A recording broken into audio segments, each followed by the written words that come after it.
Sa mundo naman ng volleyball, matagumpay na nabawi ng National Volleyball Team ng France ang gold medal sa Volleyball Nations League.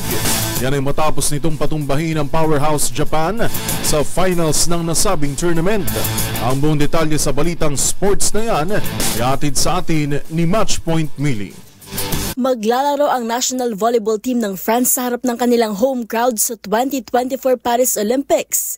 Hindi lamang bilang mga defending Olympic champions, kundi pati na rin reigning Volleyball Nations League gold medalists. Ito ay kasunod ng kanilang matagumpay na campaign sa ika-6 na edisyon ng tournament matapos talunin ang pinakamahusay sa FIVB World Ranking na Japan with 3-1 score.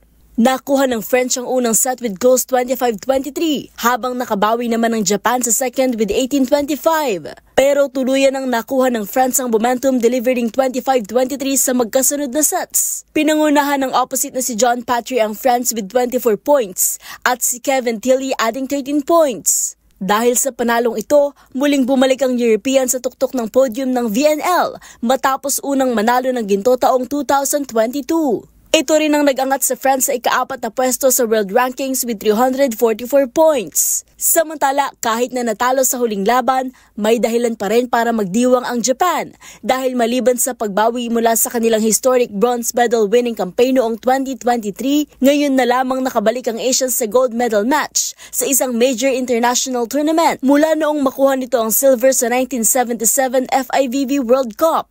Para sa MBC TV Network News, ito si Mili Borjas, sama-sama tayo, Pilipino.